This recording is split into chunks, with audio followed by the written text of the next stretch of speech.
Russia is still officially on the offensive in eastern Ukraine. Day after day, Moscow throws more troops into the Donbas, launches new assaults, and claims steady progress. But when you zoom out and look at the actual results, a very different picture emerges. After months of brutal fighting, Russia still hasn't captured Pokrovsk. Mirnohrad remains out of reach. And in Kupiansk, Russian forces have been pushed back out of the city almost entirely. Despite enormous losses, Russia's territorial gains remain minimal. Yet one claim keeps resurfacing again and again. The idea that Pokrovsk is the final Ukrainian stronghold in the southern Donbas, and that once it falls, everything suddenly becomes easier for Russia. That the road would then open toward Dnipro and beyond. The reality, however, looks nothing like that. Even if Russia were to take Pokrovsk tomorrow, it would not be facing open terrain or a collapsing Ukrainian defense.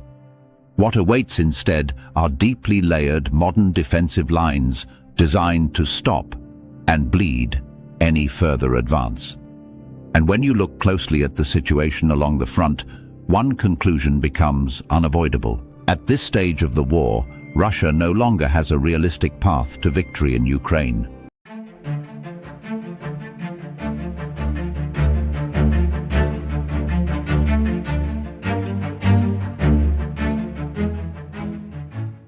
For nearly a year and a half, Western media outlets have framed the fighting around Pokrovsk as a decisive battle.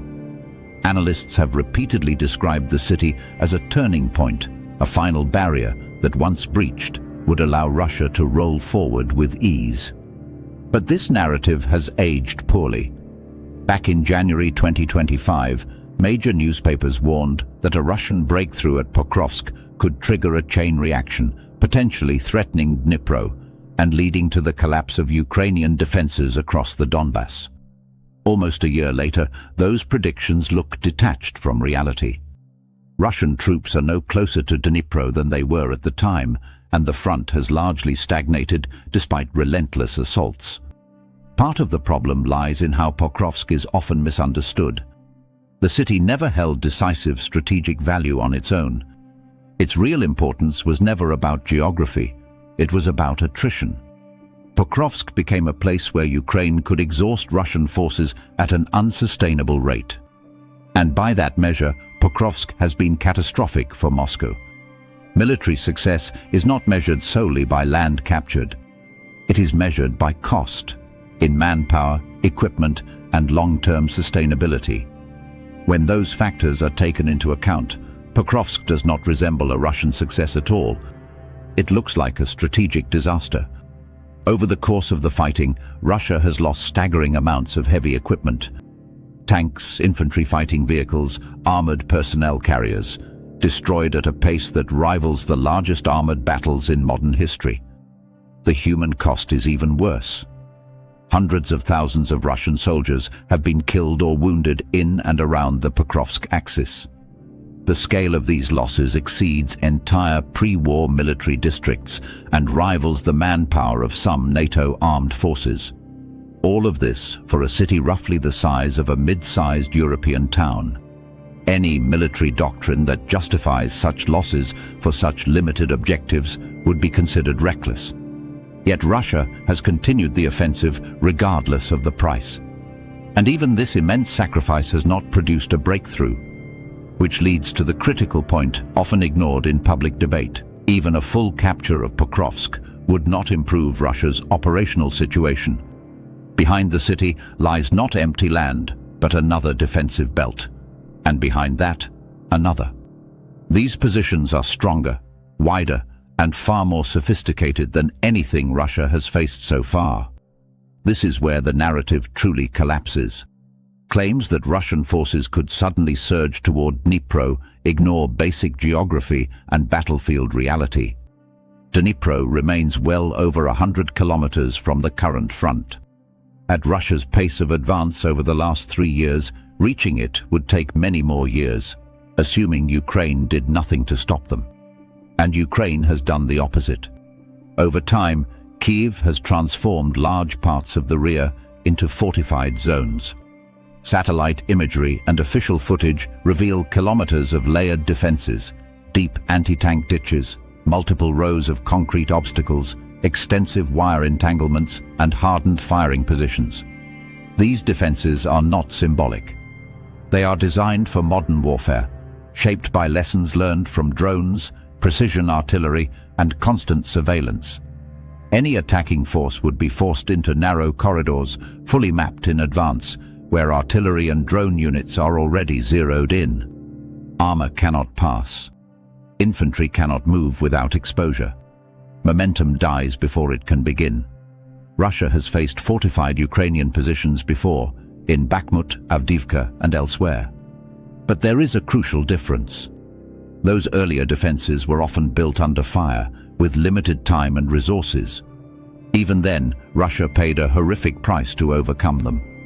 The new defensive lines were constructed deliberately, over months, with full awareness of modern battlefield conditions.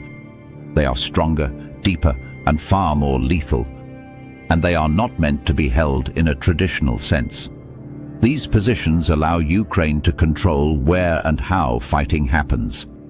They slow Russian advances, channel forces into kill zones, and enable Ukraine to destroy enemy units at range, without exposing large numbers of its own soldiers.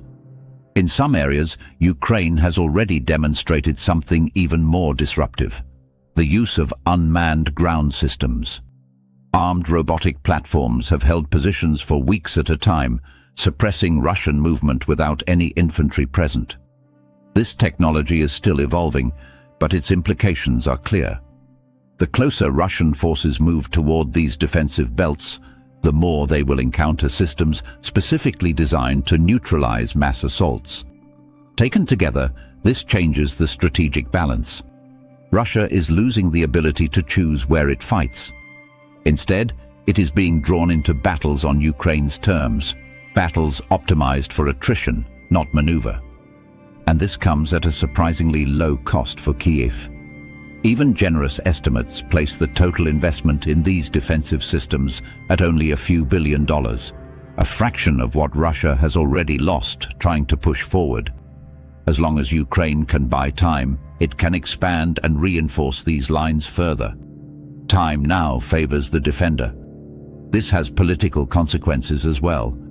Russia cannot realistically seize these territories by force anymore.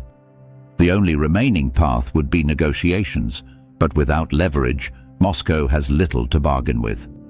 In the long run, this points to a clear outcome. Russia can continue sacrificing men and equipment, but there is a limit to how much progress that can buy. Eventually, the advance stops, permanently. And when that moment arrives, Ukraine will be able to draw a line and say, no further. Before we wrap up, let me know what you think. How effective do you believe these new Ukrainian defensive lines will be? And why do you think so many military forecasts consistently miss the mark? Thank you for watching, take care, and I'll see you in the next video.